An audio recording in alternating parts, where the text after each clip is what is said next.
Welcome back to yet another interesting topic of conversation, wonderful viewers, knowledge enthusiasts, and everybody else watching. So before we get into this, I need you to subscribe to the channel, turn on the notification bell, and engage in a conversation with me by leaving your comments on what you think about the issues that we'll be discussing. So today, we are going to be touching on a reality warping matter, an interesting topic of conversation. Reality. What is reality? So for us to be able to dissect what reality really is, and for us to be able to attain understanding basing on two of the contending school of thoughts that seek to bring clarity upon the matter. So we have science on the left, then we have the Word of God on the right. So the question that most of us always come across is whether or not the Word of God contradicts science, and whether or not science corresponds with the Word of God.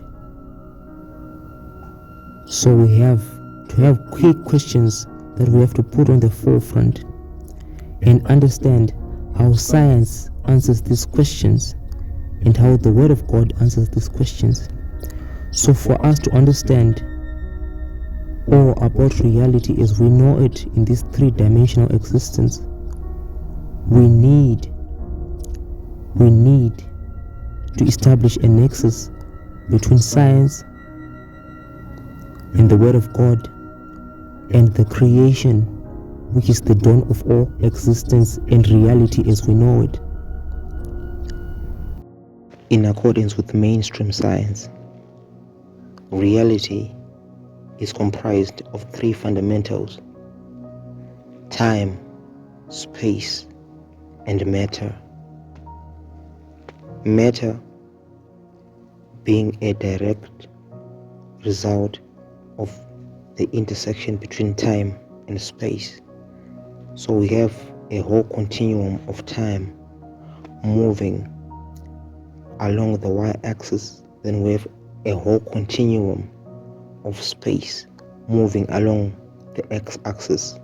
So their point of intersection brings about coexistence of time and space, or in the same instance giving rise for the material world to come into existence, at least for a certain time.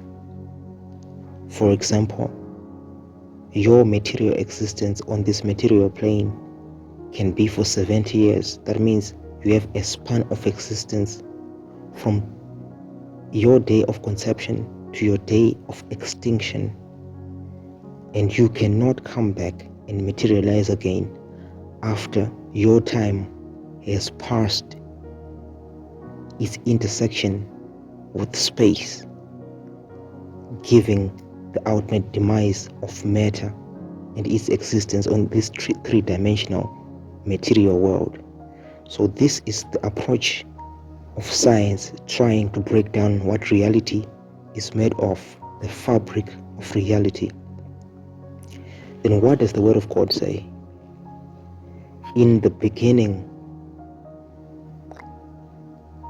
Genesis starts by giving us a chronological setting, a historical setting, a time-related factor, that in the beginning, clearly stating that this is when God created time. Because one thing that we have to understand about the assertions of the Bible is this: God exists outside of time because He created time. He exists outside of space because He created space. Then He is not made of matter because He made and created matter. So He is a sentient being existing outside of all of these entities that govern our three-dimensional existence, which brings about the prevalent laws of physics. So God is not limited to those. So he's saying in the beginning. In Genesis, the Bible starts by saying in the beginning, meaning this was the creation of time. Then God created the heavens and the earth.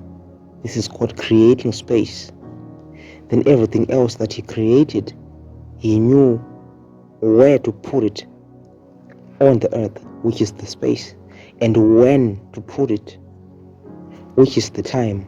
Then time was set in motion, and its continuum corresponding with space continuum brings about what science calls the space-time continuum, whereby we have space and time coexisting, giving place for matter to exist as a result of the coexistence of time and space. Because without time, we have no place in the chronological sense to put the matter. When would we put it? Without space, we have no physical designation to put the matter. Where would we put it? So God created the earth and the heavens. On the earth, he put everything that is on the earth that we see as of now. In the heavens, we have limited information about what resides in the heavens, except for the heavenly hosts, the angels, the seraphims, the cherubims, and all other different kinds of entities that exist in the cosmos. So here we can clearly establish a nexus between science and the Word of God. The only factor that seems to try to mark a distinction and to differentiate the two school of thoughts is the terminology. So we are saying science is just the practical realization of the divine, trying to conceptualize it in ways that we can understand and fathom with our five faculties. It's like trying to grasp something that was not meant for us to understand. So we have to break it down to the level that our minds that are used to the three-dimensional existence can fathom and comprehend. It's like trying to explain how Jesus walked on water, because it would outrightly defy the principles of physics. Because for Jesus to be able to walk on water, his density would have to be less than the density of the water for him to not drown in the water and to be able to stand on the water. But if that was the case, that his density was slightly lesser than the density of the water, that would mean that the density of his being would be lesser than the water, to the extent that the wind would have to be able to blow him away, because he would be lighter than water. But seeing as to how the wind was not blowing him away, it brings into question whether or not whatever paranormal scenario was happening over there, whether or not it was at all corresponding to the principles of physics, because it seems less likely to be the case. So now we venture into the world of the supernatural, a world that cannot be explained by the governing principles of physics that are prevalent on anything that is material and physical, without necessarily crossing the line to the supernatural, which is what they term a miracle when we are trafficking in the terminology of the word in biblical allusions. So this was our initial point of establishment of a nexus between science and the Word of God. So we are saying science acknowledges that we need to have time, we need to have space, and we need to have matter, where all these three key elements coincide. We have reality as we know it, but reality is not one constant entity that is conventional to every single being in existence. Reality is not something that is only all around us and outside of us. Reality is also something that is inside of us, within us. Reality is what we come to realization of. Reality, to some extent, points to knowledge. So whatever you realize to be a truth becomes your reality. So reality, on a subjective sense, becomes something that is not out there, but in there, in the mind. Because 4 individuals can be sitting in the same room, the room having the exact same temperatures, affecting everybody sitting in the room in the exact same way, with these people drinking the exact same beverages, watching the exact same football game, sitting on the exact same couch, but we can possibly not have them experience the same experience in the exact same way. Why is that? Because reality is something that is in there, in the mind, in the mental realm. It's more of an internal process than an external process. So we can be in the exact same geographical designation, but yet experience the same environment in a different sense. It all narrows down to our comprehension, our realization of our surrounding. So it now points to how our minds fathom the environment around us, and to what extent can our minds realize, comprehend, and understand all the information that we were taking in. And if we do take in this information, there are barriers that are mental to the level to which we understand information, even though it can be coming in and channeled out by the exact same source. I'll give you an example of 30 students in an academic classroom. They can attend the exact same lectures, but when they write an examination, we do not always get the exact same results. Now it narrows down to the extent to which each and every student came to realization of the information that was being channeled out in those lecture rooms, because the conditions under which they were learning were the same, but the result after they wrote the exams were different.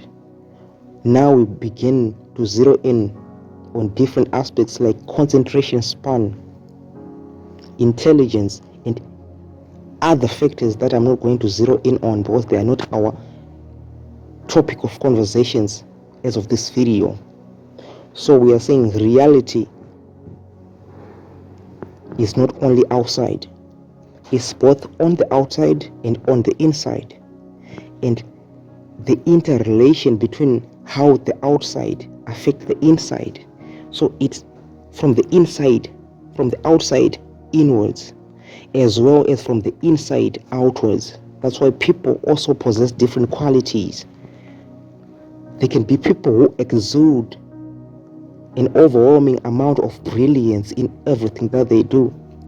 And they can be the next person who can put as much effort as the first person, but not get as much a brilliant result as the first person. Now that is a dynamic of from the inward out. It's now a channeling of something that is within the core of the mind to the outside world. So it's more of a transactional enterprise whereby people borrow from the outside and they give out to the outside. So information comes into the mind, then information goes out of the mind.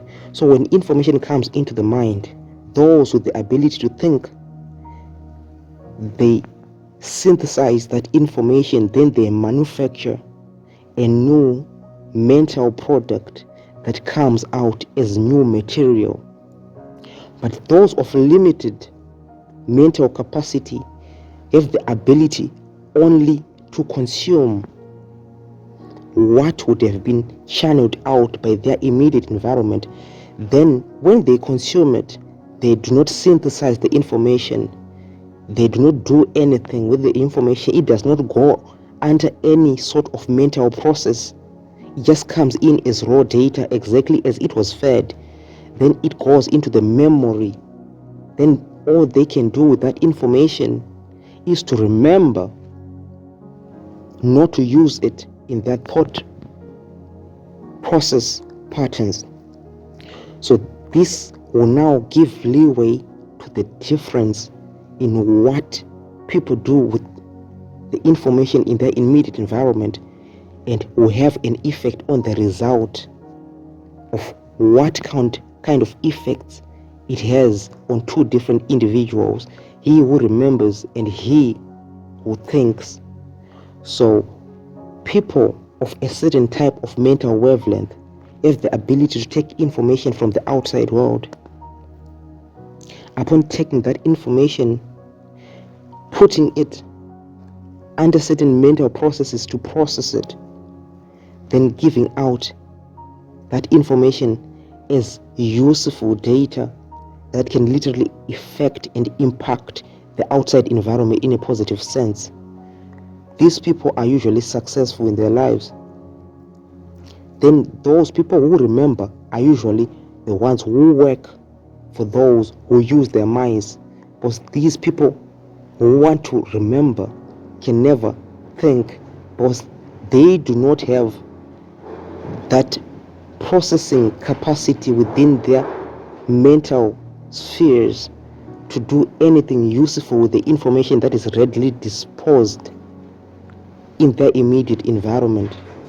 So the reason why I had to zero in on this was because I'm going to give you information on this video, but you shall choose what you want to do with it, whether you want to remember it or whether you want to apply it in a practical sense in your life. For everybody who has been following my channel, if you find the content that I produce to be helpful, you can just return the favor. Don't forget to subscribe and turn on the notification bell for when I upload another video. So without further ado, let's get back to our main topic of conversation, which says, is there a nexus between the Word of God and science? So we've established the first nexus, that both science and the Word of God correspond and concur on the fact that we have space, time, and we have matter. So let's move on to the next point of concurrence. Part would have to be the fact that there is an interrelation between science and the Word of God, which is the Bible. But the interrelation is not from a point of similarity, but from a point of difference in scope and in length, because science operates from an observer's standpoint. So it just elaborates the world in the way that it sees and perceives and observes the world. But the Bible, on the other hand, it asserts, it doesn't claim. Science claims using theories. They claim what they would understand and would have understood by observation of the world, when the Bible ascertains from a standpoint of a being who is saying he created the world. So from the Bible we get more of a first-person narrative about what the world consists of and what it is, and what it is going to be, and what it was. When science, on the other hand, approaches the matter from an observer's standpoint, probably a second person or a third person narrative account of how the world was formed and how the world operates and where the world is headed.